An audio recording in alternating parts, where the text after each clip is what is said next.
In the history of Nigeria, few leaders burned as brightly and briefly as General Murtala Mohammed. He ruled for just 200 days, but his impact shook the nation. On the morning of February 13, 1976, everything changed. Nigeria was a country finding its footing, and in the midst of this journey, a new leader emerged. Murtala Mohammed was bold, fearless, and utterly impatient with corruption.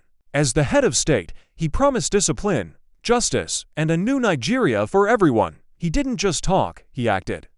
He dismissed thousands of corrupt officials from public service, aiming to clean up the system from the inside out. He believed in returning power to the people, and for this, he became a hero to millions of Nigerians.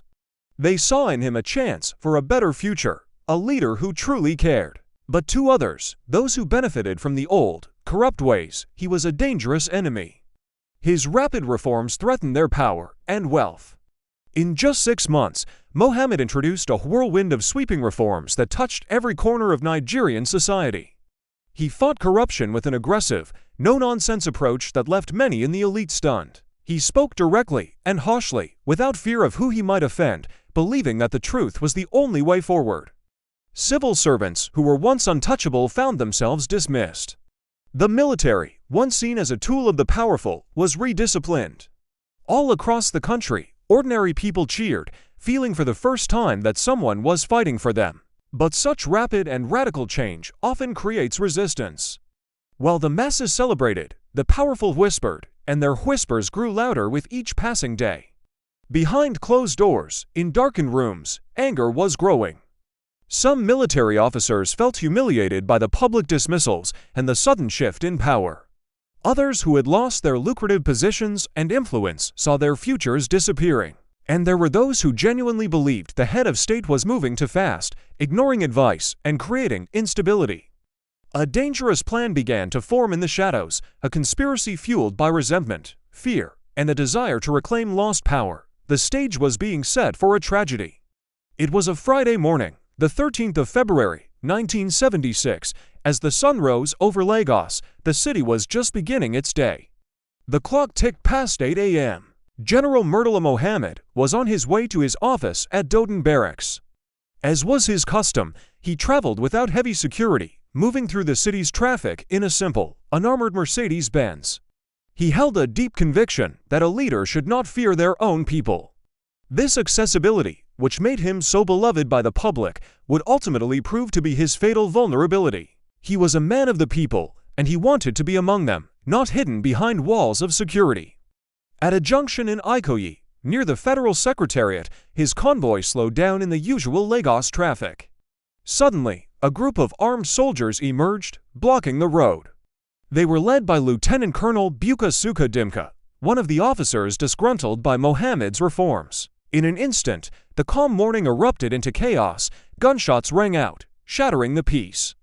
In a matter of seconds, Nigeria's head of state, the man who carried the hopes of a nation, was mortally wounded. The attack was swift, brutal, and decisive. General Murtala Mohammed was rushed to a nearby hospital, but the damage was done. It was too late.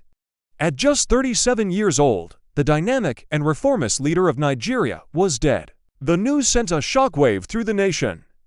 Meanwhile, the assassins moved to the next phase of their plan, a full-blown coup. Dimka and his conspirators seized the national radio station, Radio Nigeria.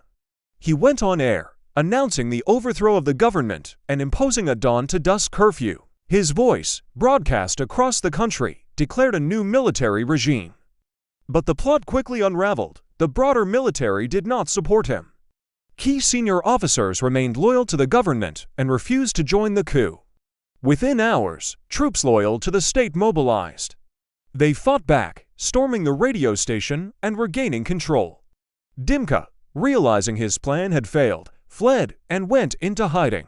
The coup was over almost as quickly as it had begun, but its most devastating act could not be undone. With the coup crushed, a nationwide manhunt for Dimka and his accomplices began.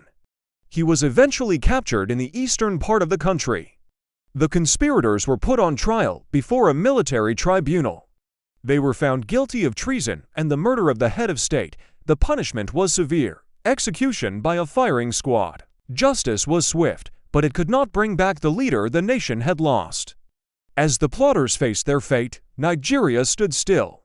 The country was plunged into a deep and profound state of mourning. Millions of people, from all walks of life, openly wept for the loss of a leader they truly believed in.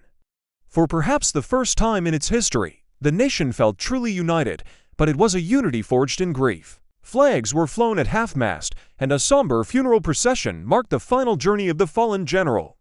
Murtala Mohammed became a national martyr, a symbol of hope and progress taken away far too soon. Though his time in power was tragically short, his vision lived on.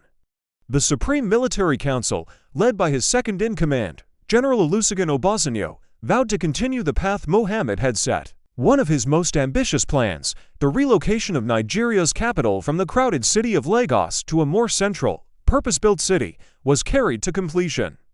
That new capital is Abuja, the heart of Nigeria today. His legacy was permanently etched into the landscape of the nation he sought to reform.